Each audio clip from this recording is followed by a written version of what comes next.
ಕೆಲವೊಮ್ಮೆ ನಮ್ಮ ಯೋಚನೆಗಳೇ ನಮಗೆ ಶತ್ರುವಾಗಿ ಬಿಡುತ್ತೆ ಅಲ್ವಾ?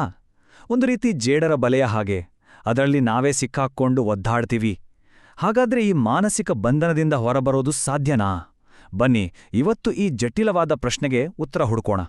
ಹಾಗೆ ನೋಡಿದ್ರೆ ನಮ್ಮ ಮನ್ಸು ನಿಜವಾಲೂ ನಮ್ಗೊಂದು ಸೇಫಾದ ಮನೇನಾ, ಅಥವಾ ನಾವೇ ನಮ್ಗೋಸ್ಕರ ಕಟ್ಕೊಂಡಿರೋ ಒಂದು ಜೈಲ? ಈ ಪ್ರಶ್ನೆ ನಮ್ಮ ಇವತ್ತಿನ ವಿಶ್ಲೇಷಣೆಗೆ ನಾಂದಿ ಹಾಡಪ್ಪೆ. ಸರಿ, ಹಾಗಾದ್ರೆ ಮೊದಲು ಈ ಮನಸ್ಸಿನ ಗೋಜಲಿನ ಬಲೆ ಅಂದ್ರೆ ಏನು ಅಂತ ಅರ್ಥ ಮಾಡ್ಕೊಳ್ಳೋಣ. ಇದು ಬೇರೆ ಯಾರೋ ಹೆಣೆದಿದ್ದಲ್ಲ, ಇದು ನಾವೇ ನಮ್ಗೋಸ್ಕರ ನಮ್ಮ ಯೋಚನೆಗಳಿಂದಲೇ ಹೆಣೆದುಕೊಳ್ಳುವ ಒಂದು ಸೆರೆಮನೆ. ಎಷ್ಟೊಂದು ಜನ ನೋಡಿ, ದೇಹ ಮಾತ್ರ ಇಲ್ಲಿರುತ್ತೆ, ಆದ್ರೆ ಮನಸ್ಸು ಎಂಗೋ ಬೇರೆ ಕಡೆ ಇರುತ್ತೆ. ಯಾಗೊತ್ತಾ?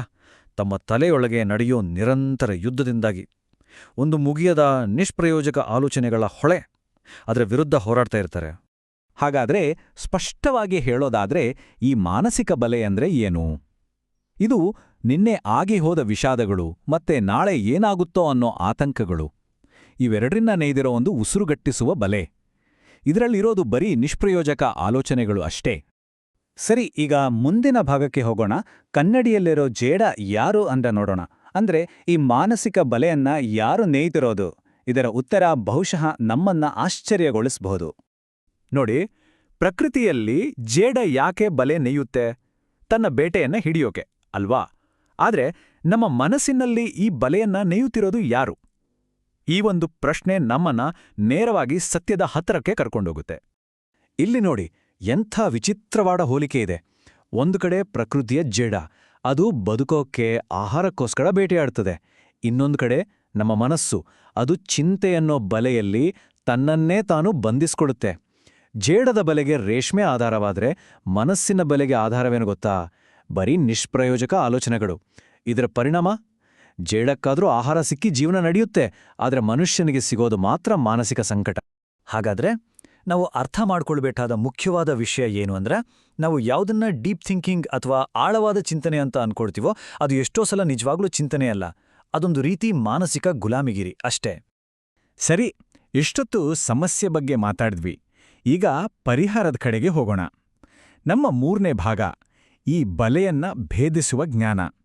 ಇಲ್ಲಿ ಆಲೋಚನೆಗಳ ಈ ಗೋಜಲನ್ನ ಕತ್ತರಿಸಿ ಹಾಕಬಲ್ಲ ಒಂದು ಪ್ರಬಲವಾದ ಅಸ್ತ್ರದ ಬಗ್ಗೆ ತಿಳಿಯೋಣ.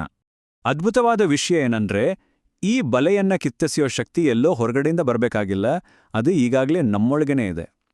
ಅದರ ಕೀಲಿಕೈ ಒಂದು ಸಾರ್ವಕಾಲಿಕ ಸತ್ಯದಲ್ಲಿ ಅಡಗಿದೆ. ಆ ಸತ್ಯ ಏನು ಅಂತ ಯುಗಋಷಿ ಪಂಡಿತ್ ಶ್ರೀರಾಮ್ ಶರ್ಮಾ ಆಚಾರ್ಯರು ಬಹಳ ಸುಂದರವಾಗಿ ಹೇಳ್ತಾರೆ. ಅವರ ವಾಣಿಯಂತೆ ಸಕಾರಾತ್ಮಕ ಮತ್ತು ಶುಭಚಿಂತನೆಯೇ ಈ ಬಲೆಯನ್ನು ಕತ್ತರಿಸಬಲ್ಲ ಏಕೈಕ ಅಸ್ತ್ರ. ಈ ಜ್ಞಾನದ ಮೂಲ ಅಖಂಡ ಜ್ಯೋತಿ ಪತ್ರಿಕೆಯ 1970ರ ಮಾರ್ಚ್ ಸಂಚಿಕೆ ಹಾಗೂ ವಾಂಗ್ಮಯ ಸಂಪುಟ 25ರಿಂದ. ಈಗ ನಾವು ಕೊನೆಯ ಭಾಗಕ್ಕೆ ಬಂದಿದ್ದೇವೆ, ನಮ್ಮ ಸ್ವಾತಂತ್ರ್ಯದ ಹಾದಿ. ಇದು ಕೇವಲ ಒಂದು ಆಯ್ಕೆಯಲ್ಲ, ಬದಲಾಗಿ ಇವತ್ತಿನಿಂದಲೇ ಕಾರ್ಯಪ್ರವೃತ್ತರಾಗಲು ನಮಗೊಂದು ಕರೆ. ಹಾಗಾದ್ರೆ ನಾವು ಯಾವತ್ತೂ ನೆನ್ಪಿಡಬೇಕಾದ 3 ಸತ್ಯಗಳು. ಮೊದಲನೇದು, ಅತಿಯಾದ ಆಲೋಚನೆ ಅನ್ನೋದು ಬೇರೆ ಯಾರೋ ಹೆಣದ ಬಲೆಯಲ್ಲ, ಅದು ನಾವೇ ನಮ್ಗೋಸ್ಕರ ನೇತ್ಕೊಳ್ಳುವ ಬಲೆ.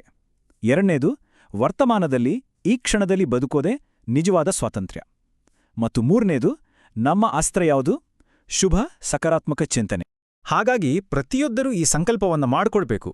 ಇವತ್ತಿನಿಂದ ನನ್ನ ಮನಸ್ಸಿನ ರಿಮೋಟ್ ಕಂಟ್ರೋಲ್ ನನ್ನ ಕೈಲಿರುತ್ತೆ, ಬೇರೆ ಯಾರ ಕೈಲೂ ಅಲ್ಲ. ಒಂದು ವಿಷಯವನ್ನ ಯಾವಾಗ್ಲೂ ನೆನ್ಪಿಡಿ, ಆಳವಾದ ಆನಂದ ಮತ್ತು ಅನಂತವಾದ ಶಾಂತಿ ಇದು ನಮ್ಮ ಆತ್ಮದ ನಿಜವಾದ ಸಹಜವಾದ ಸ್ವಭಾವ. ಹಾಗಾದ್ರೆ ಈಗ ಆಯ್ಕೆ ಸ್ಪಷ್ಟವಾಗಿದೆ. ಗೋಜಿನಿನ ಬಲೆಯಲ್ಲಿ ಸಿಕ್ಕಿಹಾಕಿಕೊಳ್ಳಬೇಕಾ ಅಥವಾ ಮುಕ್ತ ಆಕಾಶದಲ್ಲಿ ಹಕ್ಕಿಯಂತೆ ಹಾರಾಡಬೇಕಾ? ನಿರ್ಧಾರ ನಮ್ಮ ಕೈಯಲ್ಲಿದೆ.